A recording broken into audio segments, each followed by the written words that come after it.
With me is Farhan Akhtar. Farhan, thank you so much for joining us.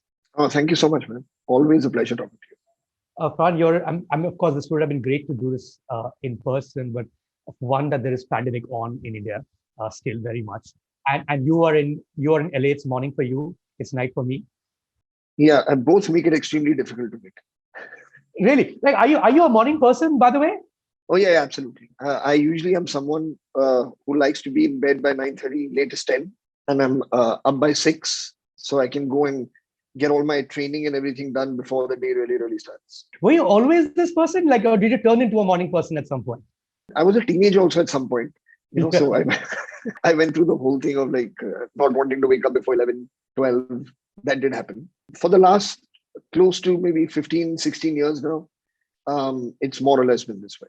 So just as my teens ended, You became a morning person. So it's actually possible to do that, you mean? You mean you can, it's not a personality type. You don't have to be a morning person or a night person. The two can become one or the other. my mom is a morning person. And I mean, she's the one that I've grown up with. So that's something that I've seen as almost the normal in the house. So I think that's kind of what's gotten then into my system and my thinking and DNA. But during a party phase or something in your teens, you would be someone who probably gets home in the morning, right? Oh, absolutely, absolutely. It's a different time. I mean, they are just like you feel completely invincible, and no matter what you do, nothing can happen. So it's a different time. But obviously, I mean, you'll also know, and anyone, I mean, as time passes, honestly, the thing that you really owe yourself and you owe people who love you is health. Is good health. So if you can function healthily, you can be there for them, and they don't have to worry about you, and there's all that stuff that comes into it. So that's really what it is. Yeah. I think the viewers would have noticed that I did not introduce you at all. I just went straight to Farhan Akhtar. That's also because introducing you is really long. It's damn long, and also it's a bore. Like it's become a cliche. Actor, singer, director, producer, etc., etc. Of course, we'll touch upon all those aspects of your creative life. But one of the things that interests me at this point the most. Thank you for sparing me that boring intro. Yeah. Because the one person who's heard it a lot is me, Yeah. as you can imagine, the most. But the one thing that interests me at this point in this particular segment of this conversation is actually you as a producer, Farhan, and the fact that most people don't realize that over the past 20 years, you really like raised and run a really powerful and prolific production house in Bombay, and that's something that you've managed to do while doing all those other things that you've also done in terms of a creative pursuit. Firstly, I want to know, Farhan, why is your company called Excel? Is it an acronym? Is it an inside joke? What's up? Firstly, no conversation about production in this company is complete without mentioning Ritesh Sidwani, who's been my partner since inception of Excel.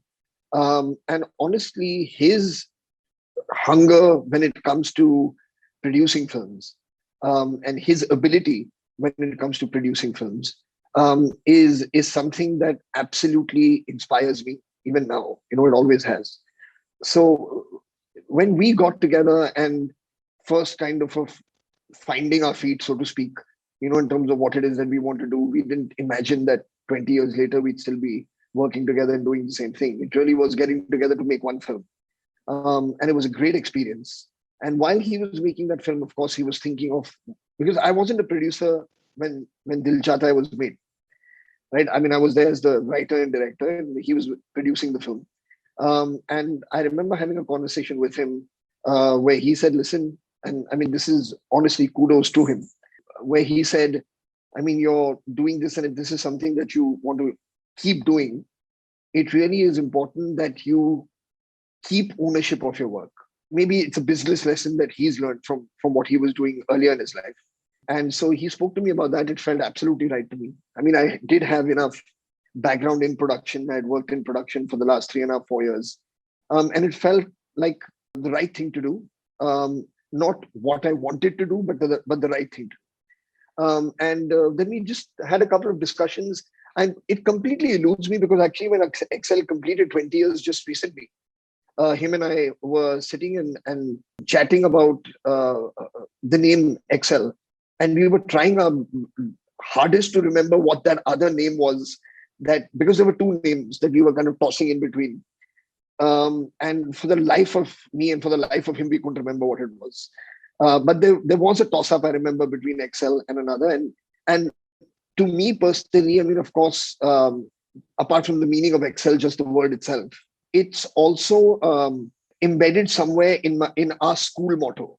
There is no excellence without labor, right? So, I mean, it's, you want to be great at something, you have to work your ass off, right? So basically, so we thought it just felt more right to us because that's the motto that we had grown up with. And that's why we went with Excel. Cheesy but cute, though, I have to say. Like you took your school motto and made it your. I mean, on some level, yeah. I mean, how did it work in the sense that I know you guys went to the same school, but you also went to the same college? Is that how it was? We went college only for the first year together. He continued. I did not. Let's leave it at that. But were you studying the same course? Were you doing commerce? Yes, we were doing commerce. I don't know why I was doing commerce. Him doing commerce makes perfect sense. I remember when Dad narrated the script of Laksh to me. What I could totally relate to was that career dilemma that character has in the first half. You know, I was that guy. You know, I was just my friends are going and doing commerce in this college. Sounds like that'll be fun. At least we'll be together. You know, and I went. I paid no attention to my inclinations. I paid no attention to what it was that I was enjoying doing at that time. It was all very external. I mean, the college was great. I made a bad choice, you know, of doing something that I honestly had very little interest in. So that's where things went a little bit off the rails for me. Right, but the fact that you actually, met him, so maybe commerce was not such a bad idea. You actually got to meet who became your partner. No, but I mean, we already knew each other since school. So, I mean, it wasn't really meeting when we got into college. In fact, when we got into college after that first year, when I left, after that, there was a window, I would say, of roughly about 5 or 6 years from the age of, I guess it was 15, 16, maybe at that time, from 16 till about 20, 21, somewhere there, where our paths didn't cross that much. I got into a completely different circle of friends. I started working in production. He was still studying. He joined his family business. I was working with Adi Pocha and Script Shop. So we didn't really meet that much. We had, of course, we knew each other. We had common friends. But we'd meet maybe when we were out at night. We never made plans with each other. None of that happened. And then we connected again, I think in our mid-20s, when the circle of friends, kind of his circle of friends and my circle of friends that we had formed in those last 5-6 years, kind of came close together, and then we started hanging out again. Yeah, because he's a person from a completely different background, right? In terms of like a kitchen appliance company. That's the company that he joined, which was presuming nothing to do with films per se. No, not at all. Not at all. I mean, the closest he came to film was putting a VHS tape into his VCR player. That's the closest he came to having any active participation in the playing of a film. I must tell you something really funny. So we were chatting, and I had no idea that his family business was Marlex. I didn't know that. I mean, I knew he does business, but I had no idea that that's what his family business was. So when we started chatting, and so he was like, "Yeah, Marlex." I was like, "Oh, dude, Marlex was your company." So he said, "Yeah, I was." So I have to tell you that when I was a kid, right, my mom was very, very dear friends. Actually, so was my father. We were very dear friends with Gautam Rajadhyaksh, that incredible photographer who unfortunately left us too soon. So they were really good friends. And Gautam was signed on by an agency to do a photo shoot for a pressure cooker ad, right? So he was doing just the stills for it. And at that time, I mean, there weren't many films shot on, moving films. If you remember that Slate used to come on TV with a voiceover, right? So he needed a kid to look really excited and like kind of look into that pressure cooker and feel like this is the best butter palav I've ever eaten in my life. That expression, right? So Gautam was at home and he told my mom, he's like, "Listen, can Farhan do it? Because I'll just shoot it with him. And, he's the right age that they want and stuff like that." And I was really naughty when I was that age. So I think he was like, "Let me take him because he has a bit of a mischievous streak about him." My mom said, "Will you do it?" And it's a photo. So I was like, "Yeah, okay, cool." So I shot that photograph, and that photograph actually became like the kid in the photo with enjoying this thing photo for a long time for this pressure cooker company. I'm talking about this the 80s. So I was like, I did this, and he was very confused. And he was like, you shot this for Marlex? So I said, no, it was for your biggest rival, Hawkins. So we were rivals when we were kids. And now here we are collaborating. The coming together of two giants from opposite sides of this kitchen corporate world.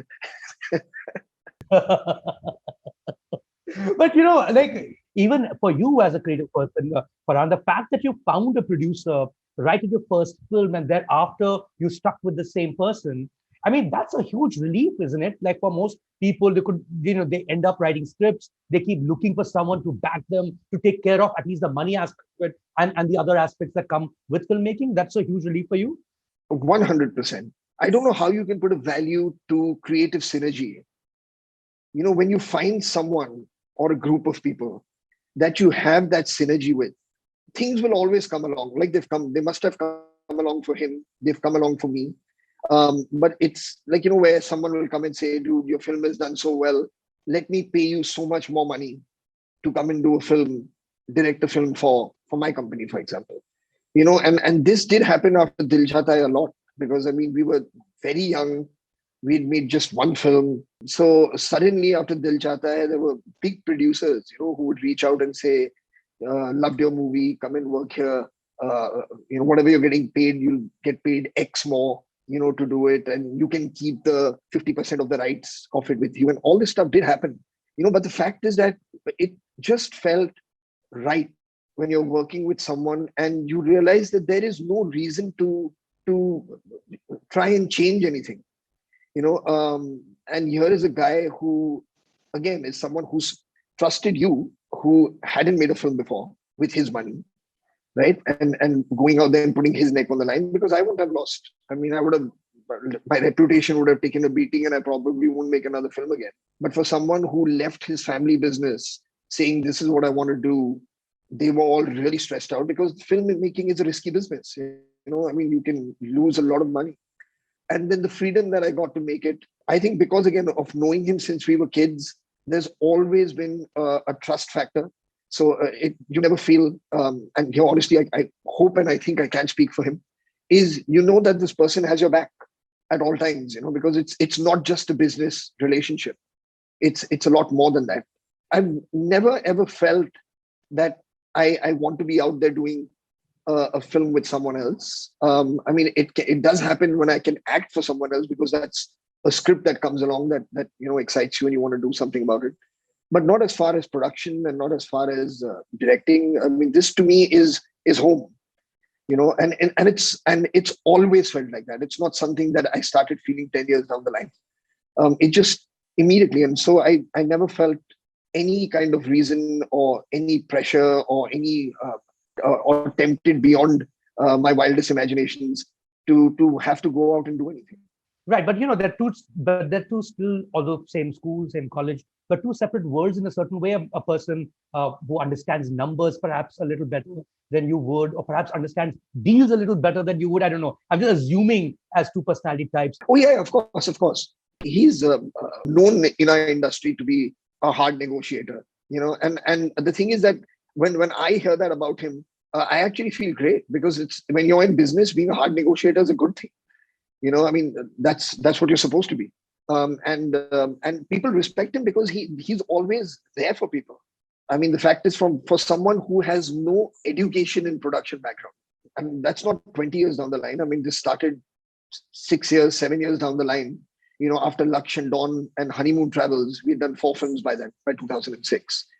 To have producers call him to find out, how is it that we are doing certain things? Because I mean, we had started producing films very differently from the way it was done before. The system that we followed, which is very common where I am now in LA, it's a very common system and has been for years, but it wasn't common in India.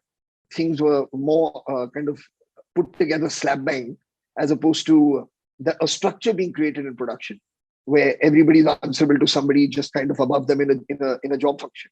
So to learn that, I mean, a lot of people would call him and ask him how he was doing it. So now you talk about someone who's just started 6 years ago, with absolutely no background in production, to suddenly have this kind of people reach out to him to find out how he's doing things, it speaks volumes about his ability. As you rightly said, I mean, this was going to be that for that one film that you made, which was Dil Chahta Hai. And I saw the opening credits of Dil Chahta Hai before this conversation, just to get a sense of, where you guys were headed in terms of, I even saw that the film was insured by United Insurance Company.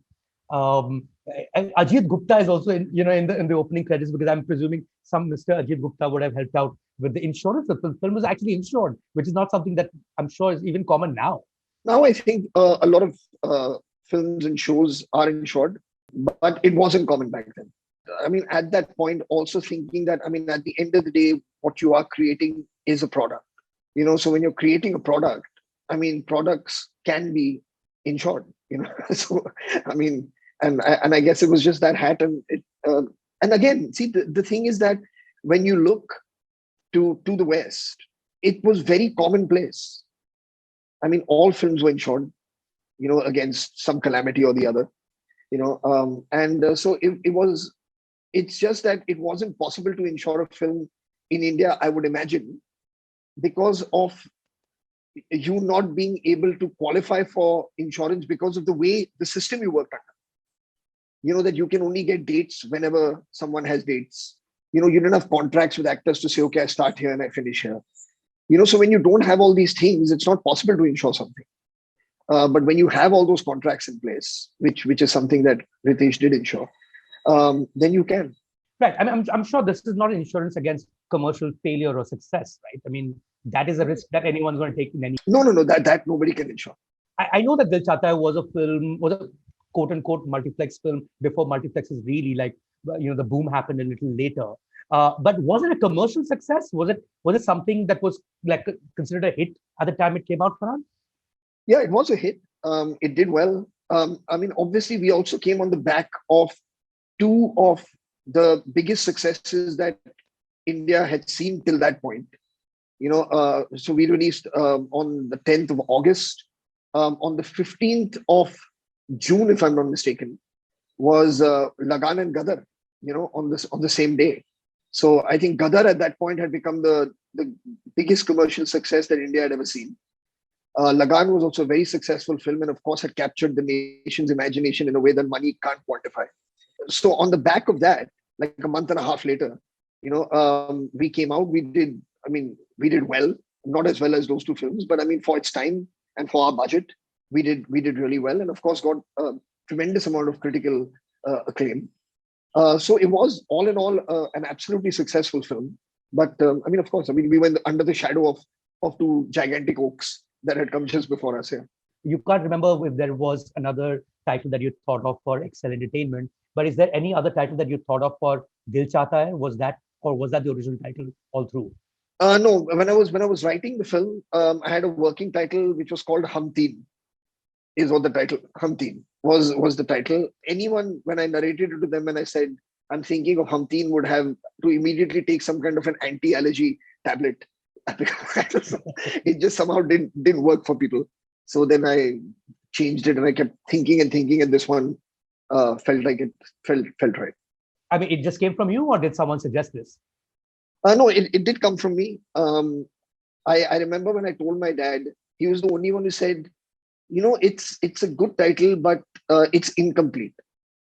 So I said, what do you mean? So he says, nobody ever says, because my theory behind it was whatever I feel, like what I feel like, like it's my wish, like that kind of thing. That was the attitude at least behind it. So he said, in English that works. He's like, but in Hindi, Dil Chahta Hai is incomplete. You said Dil Kya Chahta Hai? Like, what? You'll have to tell me what your heart desires. You can't just say my heart desires, right? So I said, yeah. So now you have to do something about it because this is the title. So he said, he's like, oh, you're gonna. I'm assuming all films had a title song. So that was just the way you made films. I mean, even now I guess films have a title song. So he was like, ठीक है, मैं सोचता हूँ इसके बारे में, इसके गाने में इसका मतलब हम निकालेंगे.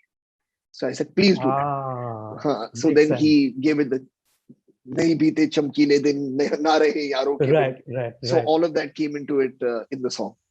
Right. I was having a conversation recently with Ravi K. Chandran, who Uh, was a cinematographer with Dil Chahta Hai. And one of the things that he told me was how completely blown he was by your level of confidence for someone who's making his first film. And of course, the movie was over, and he told me that he actually showed the film first to Mani Ratnam down in Chennai, and then Mani Ratnam actually called you or you spoke to you uh, yeah, he uh, did. and said that what, don't change a word, don't change a scene, just let it be the way it was because you were facing pressures on changing certain aspects of the film. Finally, like the negative was edited, the colorist of the film, the sound design of the film, all of it was done in Chennai. All the better studios and the better post production facilities for that were in Chennai at that point. So that's why, and also Ravi lived in Chennai, so it was easier for him to go and do his. There was no DI back then. I can't even remember what it was called. It's such a long time ago. To kind of like the recolorist of the film, so to speak, the grade. So that's when he was also, of course, he worked closely with Mani. They were associates, so he did show him the film. And when Mani Ratnam calls you and says good things about your film, you know you've done something right. Everyone was constantly, whoever saw the film, was had issues of the length of the movie. There were some people who felt like the first half of the film, till the interval moment where Akshay and Amir fight. A couple of people felt that they had no idea what this film is about and where is this film going.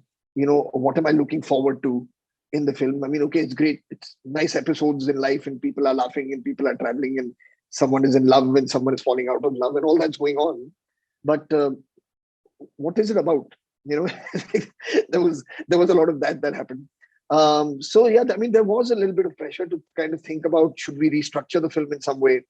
Are there certain scenes that need to be removed, to maybe tighten it up and shorten the length? All this was going on. So I would speak to Ravi about it, because obviously it included then Ravi having to make those changes at his end. And yeah, Mani sir did speak to me about it, and he told me that he absolutely loved it, and don't do anything. It's a new form in some way, and people will understand it or they won't understand it. He's like, but you have to do what you feel is right with it. And I mean, that absolutely will give me a major boost of confidence to at least, I mean, if somebody told me again, like, you should, I'm like, dude, it's either what you like or what Mani Ratnam likes. I'll go with with what he think works. You spoke about how it's not about anything in particular, but that's the beauty of the film, because there's certain things in that movie that people recount again, and this really doesn't mean anything. For instance, that dialogue, हम cake खाने के लिए कहीं भी जा सकते हैं. I Yeah. mean, it really doesn't mean anything in particular, but it stuck around. It's people use that even now, 20 years later. What is this? Is there a story behind it? There is a story about it, which is my absolute love for cake is a story about it. And there was a long time which I was telling you, when after I left college and before I started working, which is that time when I was watching films at home, sitting around, not doing that much. This is the time you were Karan Shergill from Lakshya, right? Yeah, basically the time that I was Karan Shergill, so to speak. I've always had a serious sweet tooth, right? So if we ever went somewhere and I saw, I don't know, like, at that time, of course, we didn't have as many options of eating cake or eating a pastry when you were out. But if I ever saw something in a window, I would be like, man, I wish I could afford to buy that pastry right now, because it's presented so well, kept in that window. And I was a member of this club at Hotel Sea Rock, which no longer exists. Right, there was a club there, and they used to have this little counter which had all these amazing, like, black forest and chocolate truffle and all these things. And I mean, I could never afford to buy it. And if somebody ever said, listen, let's go somewhere, it's my treat, and I'll get you, and it was the happiest day of my life to be able to get that piece of cake. So that, I just thought it would be like a fun line, like, to kind of just throw in there. I mean, obviously, Samir's character is someone who can afford to buy cake, but just the thought, and I think that's what struck people. When you're in college, and it's that lot who, when like, for a free meal or for a free drink, if someone takes you somewhere to Right. someone It could be fancy, anything. Yeah. I mean, it's like, wow, what a wonderful treat. I'm absolutely coming. So yeah, that's kind of where it came from. Is there an inside joke to, I was watching your table read of Zindagi Na Milegi Dobara, and, you use that portion where it says, boy, Yeah, boy, yeah. is there an inside joke? Is there a story behind, I'm assuming Dubey ji, right? He was Mr. Dubey, who we kind of based he was a PE instructor, is who he was. Yeah. Okay. So there is an actual person. Yeah, there is an actual person. I mean, of course, we exaggerated it a little bit, in the film. But he did say. I mean, like he would say boy, like, but we made it a little bit more phonetically boy and all that stuff. But he'd say boy. That would happen. And yeah, I mean, he would love using the in the middle of his sentences. So yeah, that was a little love and tribute to him in the film. It was very sweet. His daughter called me after watching the film. Yeah, his Okay. daughter called me after watching the film, and she was like, "It was so sweet to see that you all still, like kind of remember my father and you." So I said, "Yeah, I mean, of course, yeah, all we have such great impressions left on our minds, from those years." Right. So there is a Mr. Dubey, uh, uh, PT instructor at Manekji Cooper, who's now like literally immortalized on screen. Yeah, he's immortalized on screen. Unfortunately, again, even he's passed away. So when his daughter had called me, she told me, I mean, he's not with us anymore. But I mean, he would have been really, really happy to see that Zoya, and you still remember him like this. Yeah. What about Chapora Fort? I mean, that's called Dil Chahta Hai Fort now. Did you ever think that that's going to become so iconic? Or was it area that is gone? Was it a recce thing, or was it a place that you've hung out before, or it's just there? No, I mean, it actually is. It's I can't say it's a recce thing because I'd been there before on my trips to Goa. I mean, you just go hang out with friends and stuff. But I can't say that these things. I mean, I don't know how they happen here. I remember like I used to always love the view from up there.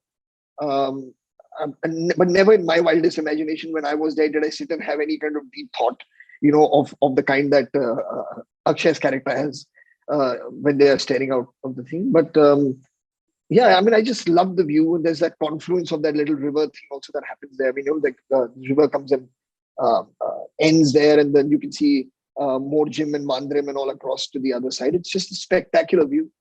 And that's really what I wanted for that scene. I just wanted something that would, because Dil Chahta Hai, I mean, for most of it, was a very indoors film. It plays out in apartments and in homes and in cafes, or and like, so Goa was a nice break away from that. So it really was wanting to just bring a little bit of like kind of scale and a little bit of openness to the eye. And that was one of the locations that I remember feeling that way in.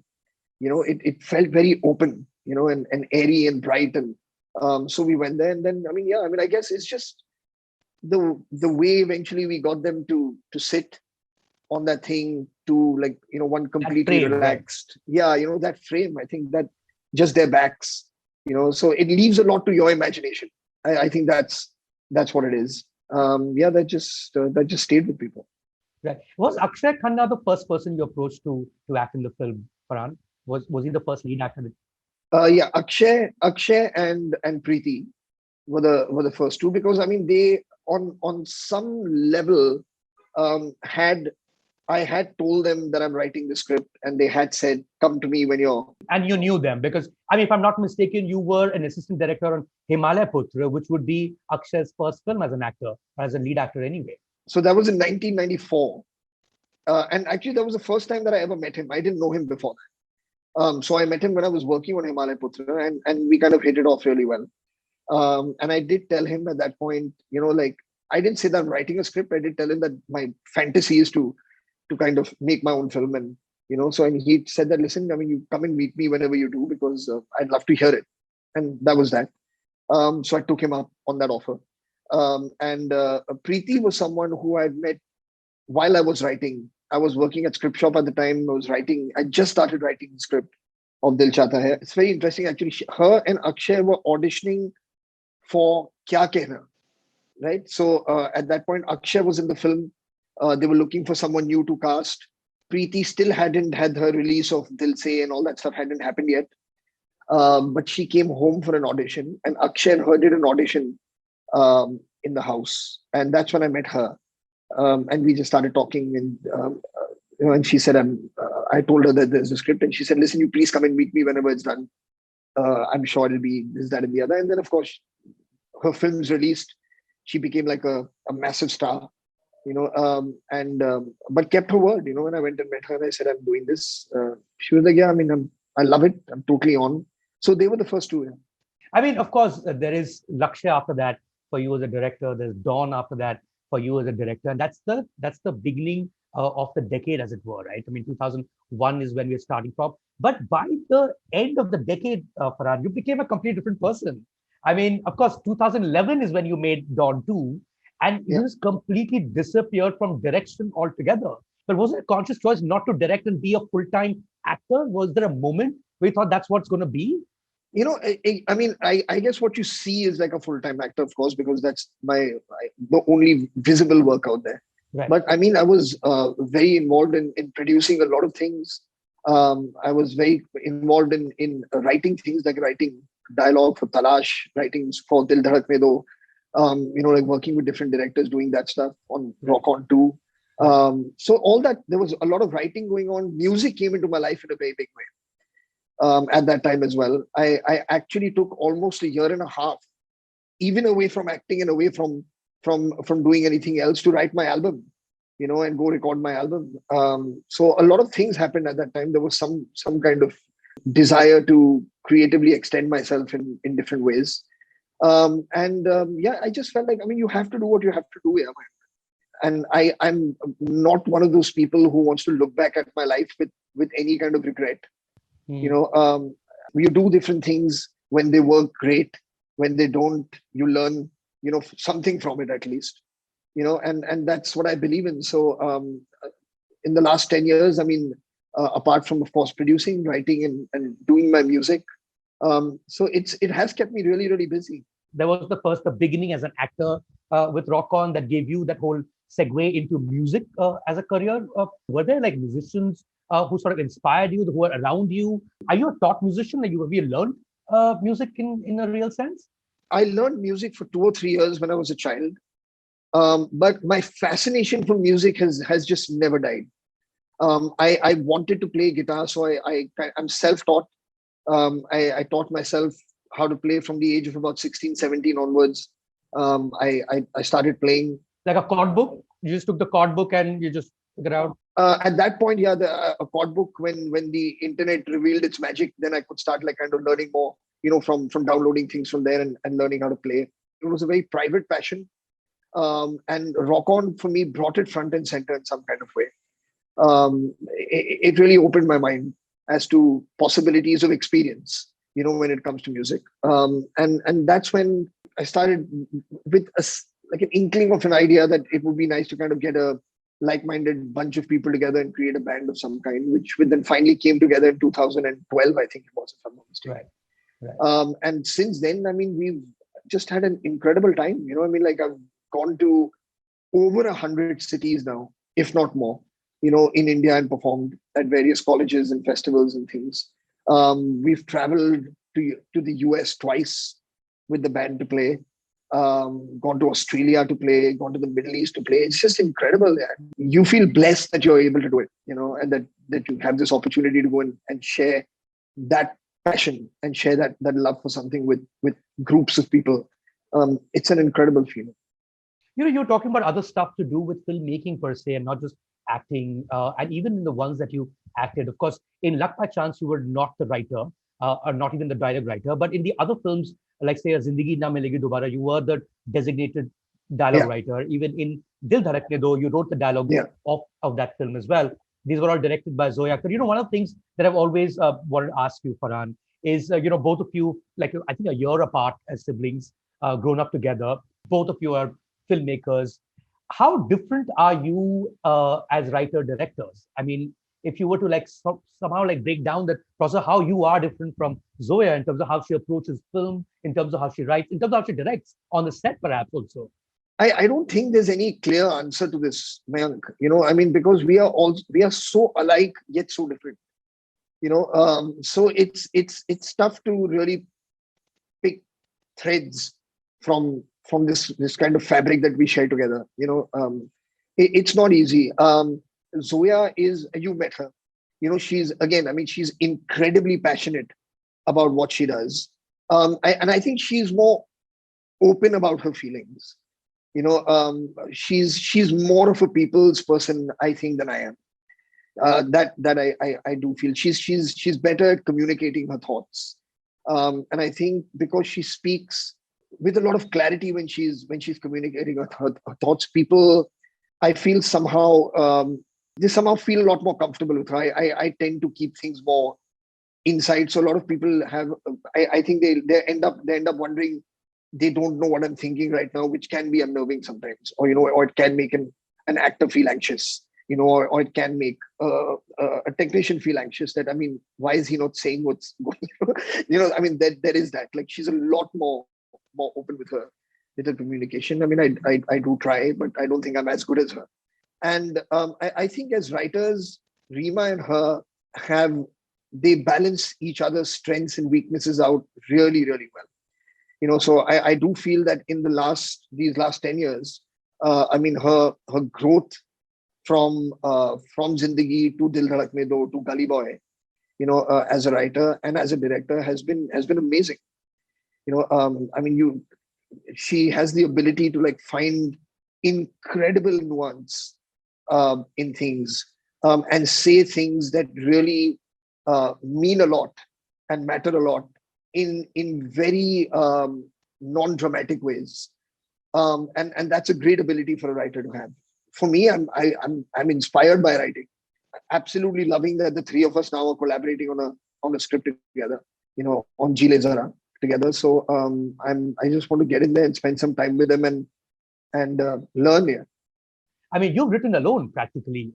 All those scripts and even dialogue writing per se is something that you would do on your own. You probably go off to some place and sit. I have never written till dialogue draft of Dil Dhadakne Do was the only time that where Zoya and I not really sat together, but we were doing a lot more back and forth on that dialogue, because there were so many characters in that film.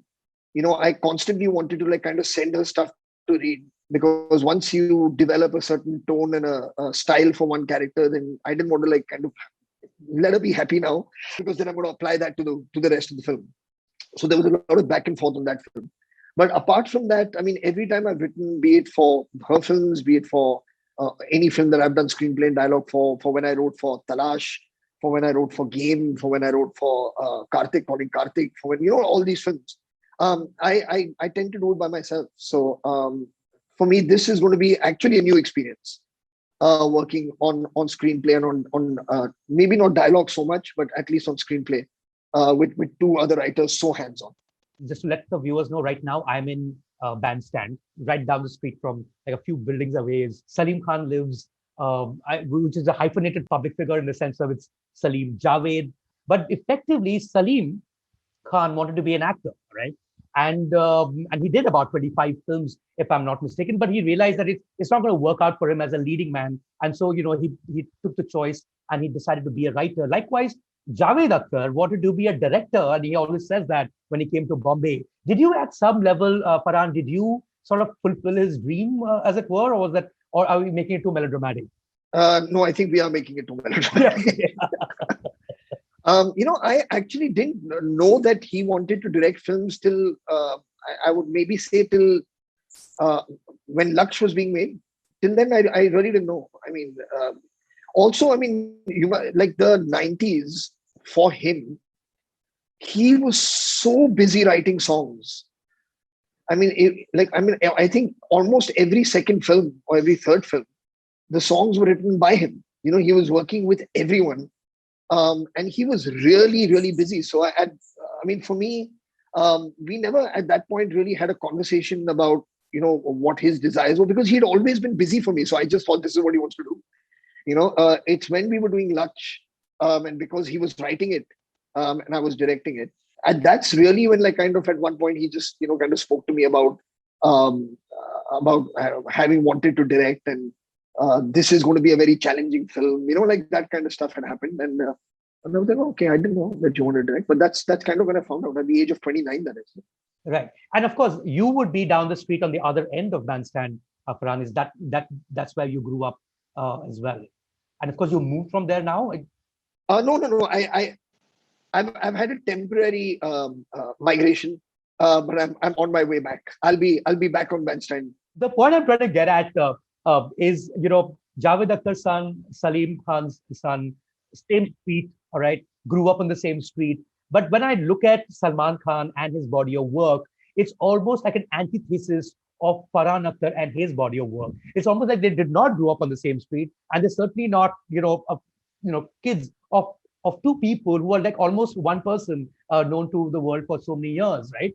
Like what you stand for as a public figure, someone who would, who's on your Mard as an initiative of yours, or you'd say things like, which is all about no, men being okay with taking no for an answer, and that's a very important facet of what you sort of go out and talk about, even in colleges, if I'm not mistaken. But Salman Khan is like this commitment, de diye to that masculinity is Salman Khan. I mean, do you see any irony in this at all? One can't live their life in comparison with somebody else's. I do what I have to do and what I feel is right. He does what he does. I mean, I know him really well, and I know that he's an incredibly warm, loving, person. And he is truly a friend's friend. He'll be there for you if you ever need him. So I know all this about him, and that's what matters to me most. His choices in film are his choices. In film, we are nobody to judge or to say what's good and what's bad. The interesting part of your question really is, I mean, is yeah. I mean, our creative paths are different, and we do come from the same pool, which is a pool that Salim Uncle and my father kind of created. In terms of that's the world we grew up in, and those are the films we knew. But why that happens and how that happens, I mean, I don't know. I mean, I guess you're a product of your environment in some kind of way. I mean, he's massively successful. I don't think we should question his choices at all. He's done extremely well. In terms of like the persona, like you would typify, for lack of a better word, a metropolitan, urban, and in terms of the audience also. I mean, but you change that with Bhag Milkha Bhag.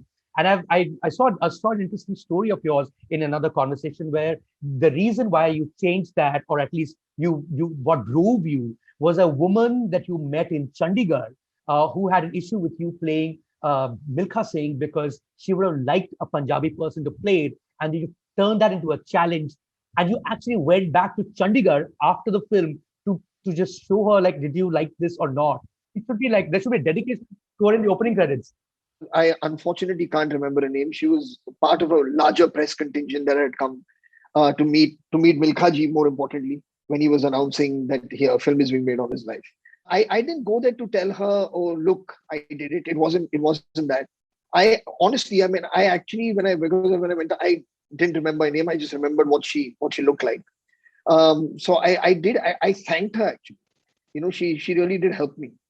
So that's what it was. I just said I want to like really thank you because what you did was you made sure that I didn't take it lightly. I mean, I of course would have applied myself and I would have done all that needed to be done. But at times, something just gives you a little bit more of a boost, a little bit more of a reason. I did think in that moment when that question was asked that if she feels this way, I'm sure there must be others who feel this way or think this way too. And it's important for not just for me, it's important for Rakesh, it's important for Milkha ji that when people see the film, they still don't feel that way and say, "Yaar, kash ek Punjabi actor le liya hota." That feeling shouldn't happen. So it actually served as great motivation, not in any kind of negative way, not in any kind. So I was thankful that she said it. Actually, it really helped me. Bhag Milkha Bhag, for whatever it's worth, really started a whole stream of sports films and sports biopics. Actually, God knows how many we've watched ever since. So, like the way Dil Chahta Hai was a trendsetter of like quote unquote multiplex movies. This became like so many films was put. I think even Dawn did the same thing with a whole lot of films started getting remade after Dawn. Like you do something and then thereafter, what do you make of a film industry or entertainment industry that starts doing the same thing again and again? I know it's a compliment, but how do you perceive it when you see that becoming a formula, as it were? I don't know, man. I mean, I just put my head down and continue with what I have to do here. Honestly, in any business, I guess, when something is successful, other people will want to get in on the action. I mean, a car sells with a certain kind of artificial intelligence system now, then everybody jumps onto that bandwagon, and all cars need to have artificial intelligence because that's what people like. And I mean, some product has one X new flavor in its chip packet. Suddenly, everybody has that same. It's how life is. It's how this world functions. I mean, something does well, people feel that okay, this could be the what people are interested in, and it purely comes from that. It's a decision saying that, oh, our audience seems to be enjoying this in this moment. That doesn't mean you do it badly, of course, and it doesn't mean that you just do it for that reason only. You still have to give something of some value to them, so all that is a must. But it's very normal for that to happen. It's very, very normal for that to happen.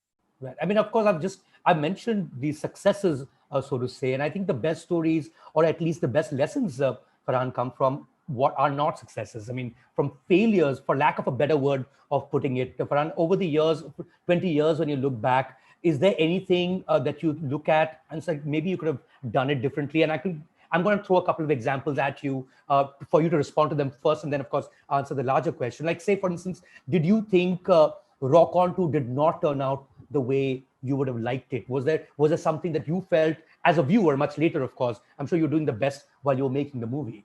No, I don't actually. Like they say, water finds its own level. At the end of the day, is kind of what it is. So we told a story. The story does have a heart, which is important in a film like that. The thing is that with that film, it's tough to gauge, because I know people who didn't get into it. I also know people who absolutely love it. Like I think with the first Rock On, it was, I mean, unanimously a lot more people loving it than not liking it. With Rock On 2, I think it was a little bit more mixed for sure. But we also got absolutely like slapped in the face with demonetization, happening like 2 days before our film release. We had no idea, like, I mean, we were not excited. Do you know what I'm saying? I mean, like at the end of the day, you saw it suddenly, like you felt like the kind of carpet was pulled out from under your feet. People don't have enough money to go and buy food for their homes. They're queuing up to get 2,000 rupees out of a machine so that they can buy food. Some people are dying because they've had to stand in queues for that long. In the middle of that, how do you go and like celebrate anything? And how are you expecting someone to say, "Yaar, khana baad mein kha lunga, let me watch a movie right now." It's not going to happen, because there was an entire thing done on across certain media channels of how demonetization has affected the film industry. And people used to go to theaters at that time, and it was very sad for me to see a poster of Rock On 2 on those on the wall in some of those clips, and not a crow in the theater. It's completely empty, and you can, and understandably so. I mean, you weren't complaining that why aren't you going, you understand. But there was also that aspect to that film, it's with that film, it's a little difficult for me to really understand, what could have been, what should have been. It's not possible. It's a bit tough because of the environment that it released. But is there anything that you can recall what you would consider perhaps not a failure? I think failure is a wrong term because you did what you did, but maybe not as expected in terms of the outcome, the eventual creative outcome of what you attempted. Oh, no, of course. I mean, that does happen. A lot of things can at times not translate from script to screen as effectively as you want. And that does happen.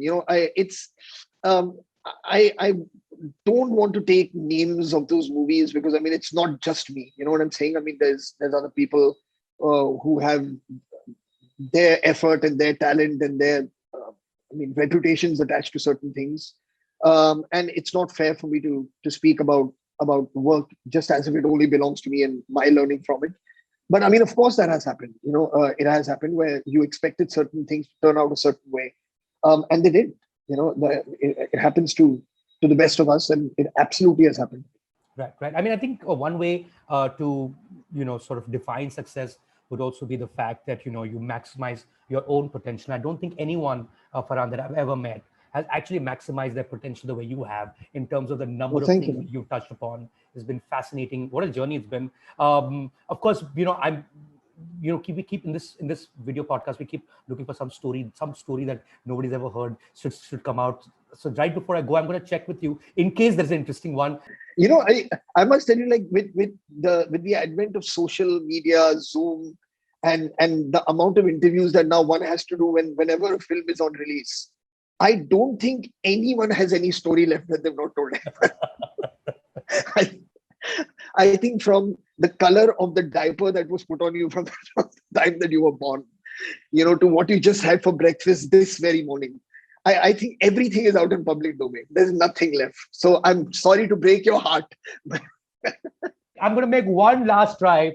On your passport, Farhan, if you were to write to personal identification, that thing, and you would probably say the cut under your eye. It is on my passport. It is on your passport, right? Is there a story behind that? Make it up.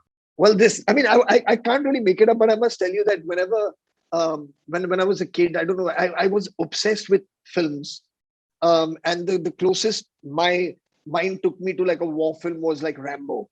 Like at that point, because those were like the things.